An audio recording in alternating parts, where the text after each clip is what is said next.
This is a Cambridge IGCSE Chemistry Paper 2 extended talk through from June 22. Which two gases will diffuse at the same rate at the same temperature? Now the important thing with the gases is to find the MR of both, and then by doing that, if it's the same, they'll be diffusing at the same rate. So use your periodic table. The MR of carbon monoxide is 12 plus 16, 28. Carbon dioxide is 12 plus 16 times 2, which is 44, so no. B, carbon monoxide and nitrogen, so yeah, there's 28. The MR of nitrogen is 14 times 2, which is 28. They're the same, so the answer is B. A student measures the time taken for 2 grams of magnesium to dissolve in 50 centimetres cubed of dilute sulfuric acid. Which apparatus is essential to complete the experiment? We definitely need a stop clock to measure the time. The measuring cylinder will give us the volume. The thermometer is irrelevant. The balance will enable us to determine the mass of magnesium. The answer is 1, 2, and 4. The numbers of protons and neutrons in the electronic structures of 4 particles W, X, Y, and Z are shown.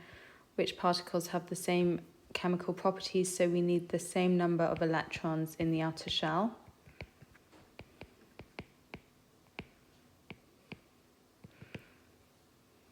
And we also want the same element, which means the same number of protons. So let's pick through this. They have the same number of protons, but they've got different numbers of electrons in the outer shell. What about X and Y? Same number of protons, good. Same number of electrons in the outer shell, good. The answer here is X and Y. C. Which substance should be pure for the intended use? A drug for curing disease? Yes, for sure. Gosh, you don't want to be taking drugs that have been cut with anything else. Metals and ionic compounds have similarities and differences in their structures and properties. Which row about metals and ionic compounds is correct? Both contain positive ions. Yep, that's true. Both are malleable.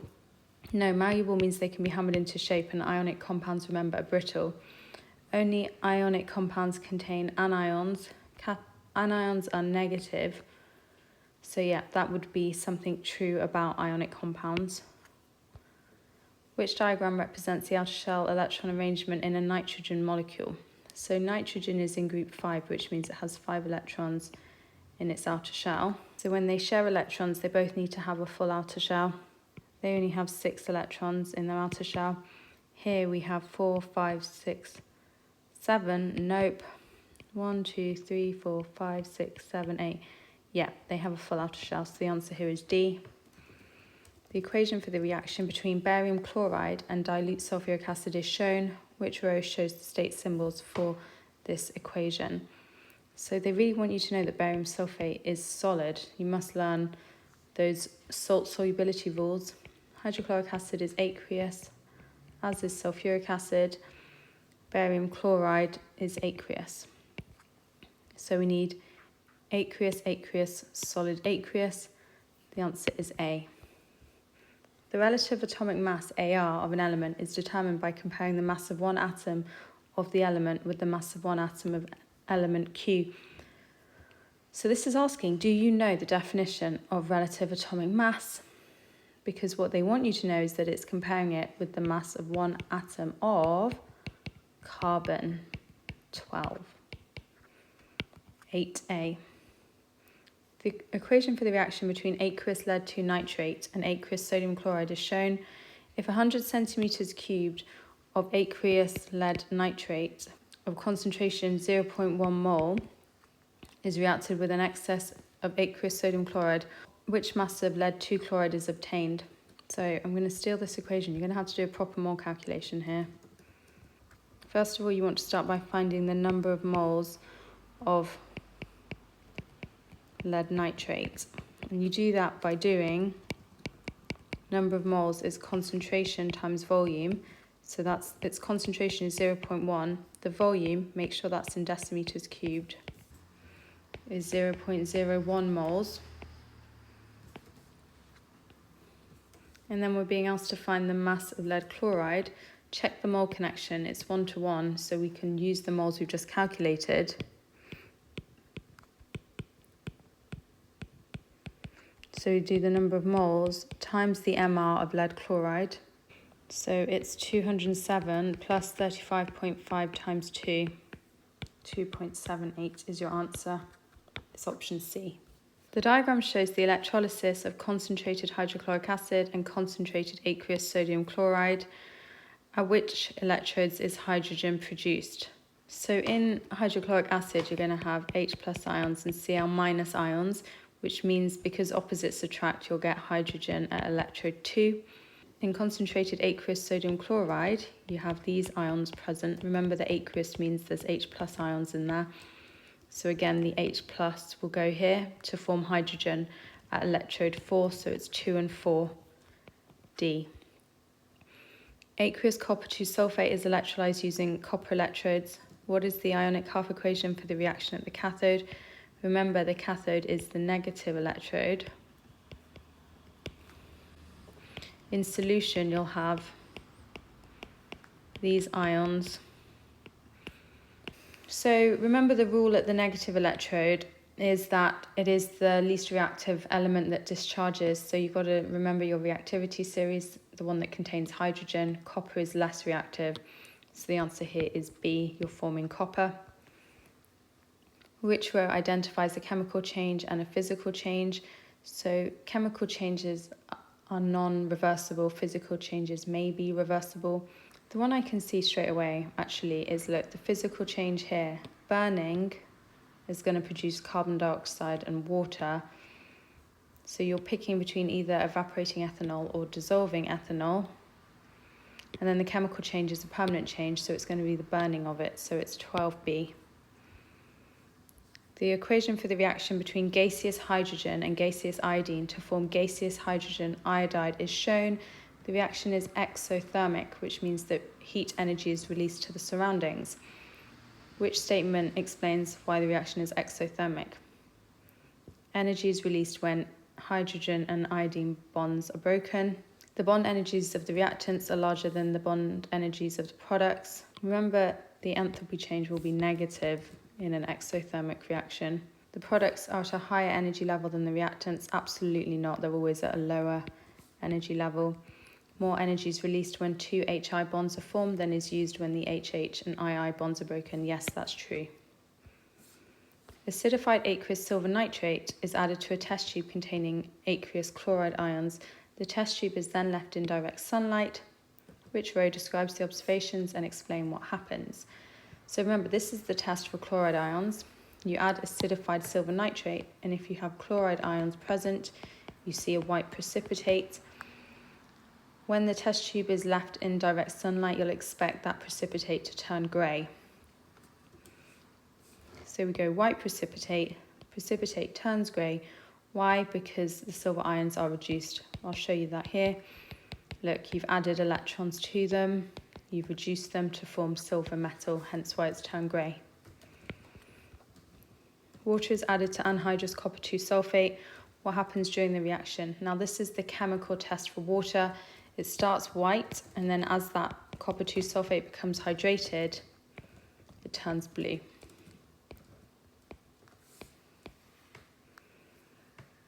This is an exothermic reaction, which means that the solution gets hotter.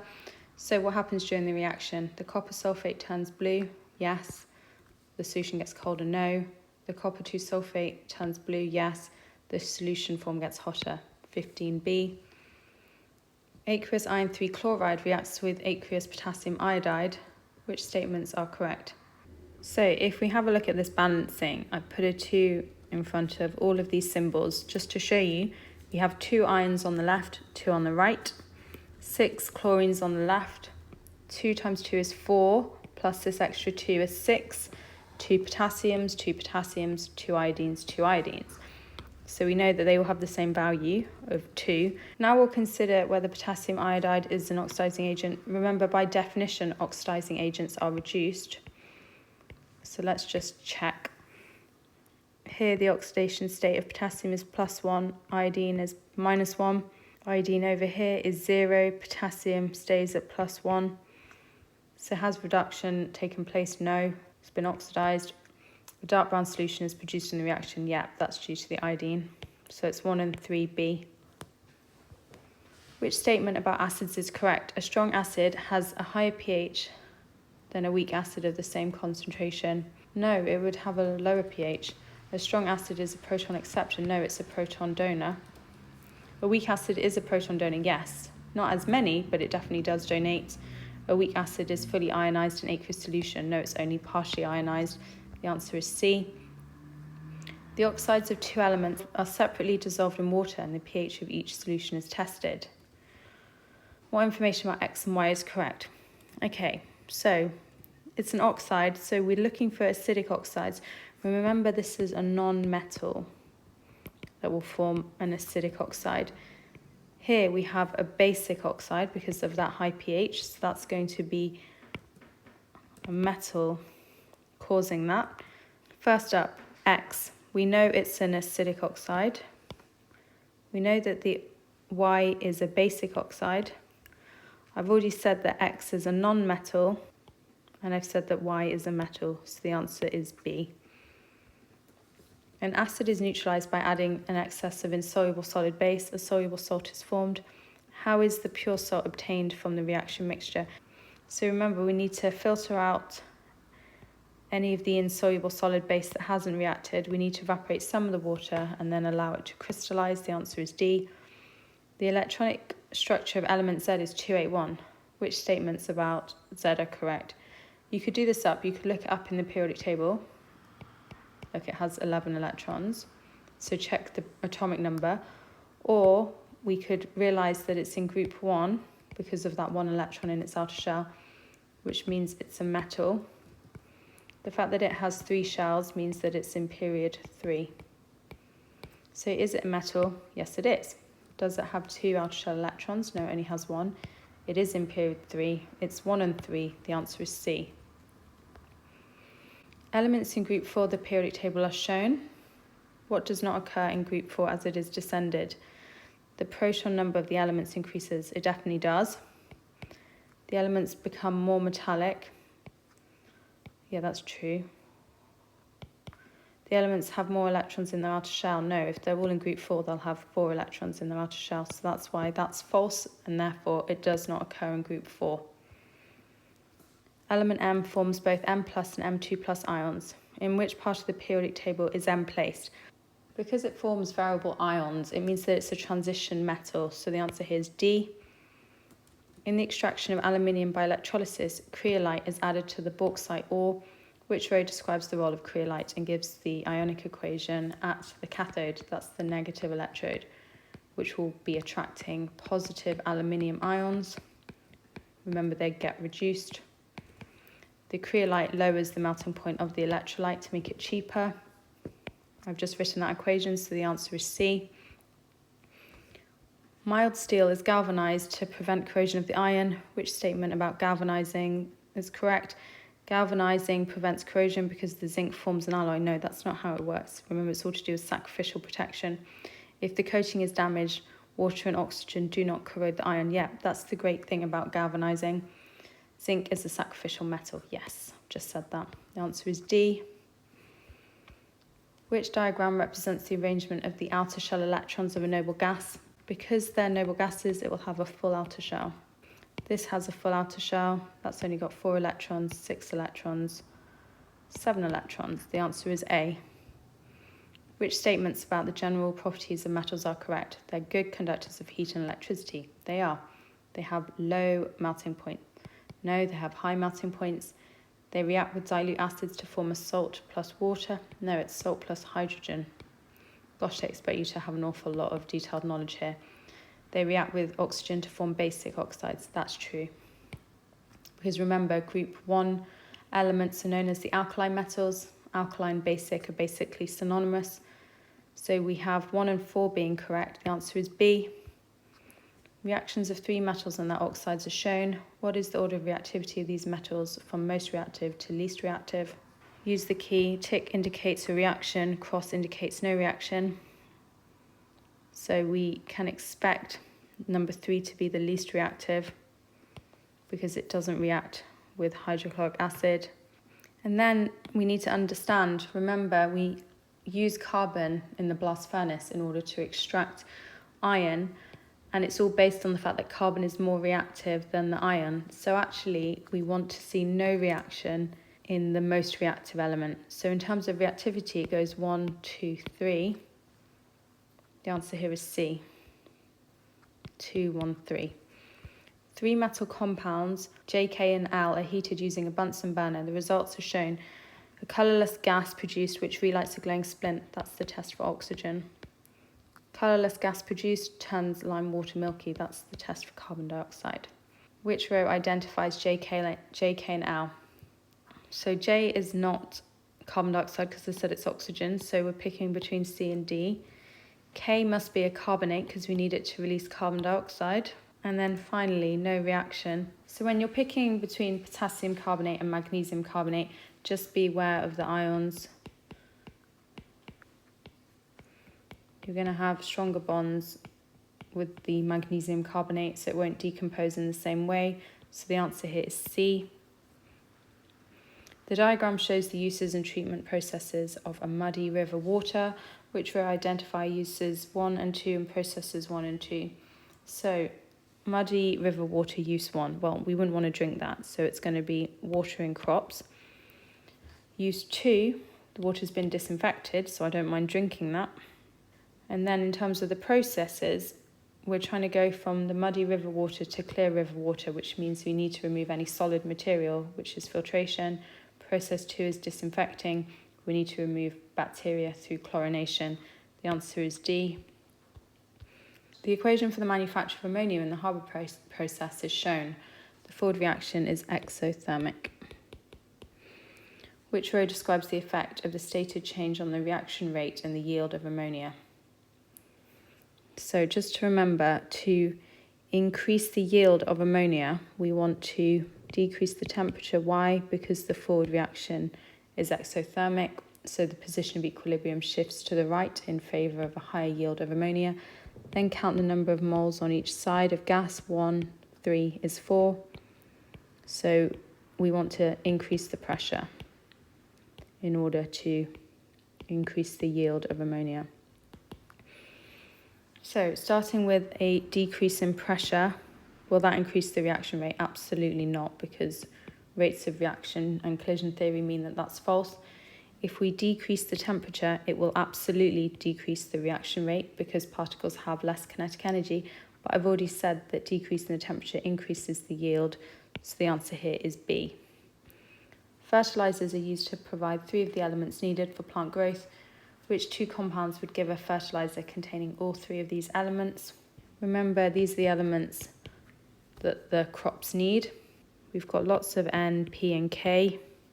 The answer here is D. The flowchart shows part of the process for the manufacture of sulfuric acid and its electrolysis. This is the contact process. What are the gases 1, 2, and 3?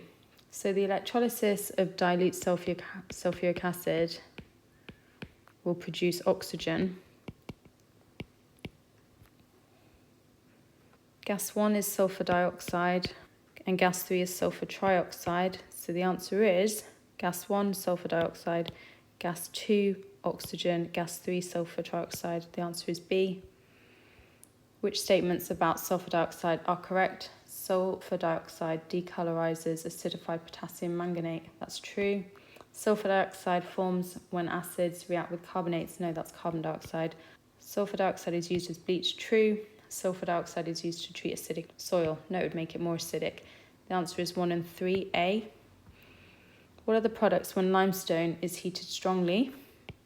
So you have a thermal decomposition reaction which produces carbon dioxide and calcium oxide. C. The structure of an S to W is shown. There's the functional group here.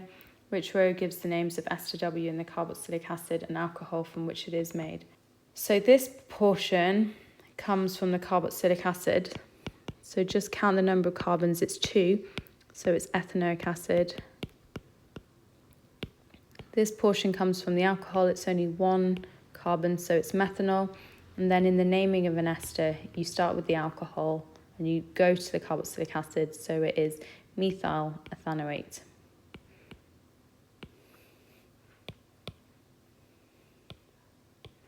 The answer is C. Ethanol is made industrially by the fermentation of glucose or by the catalytic addition of steam to ethene.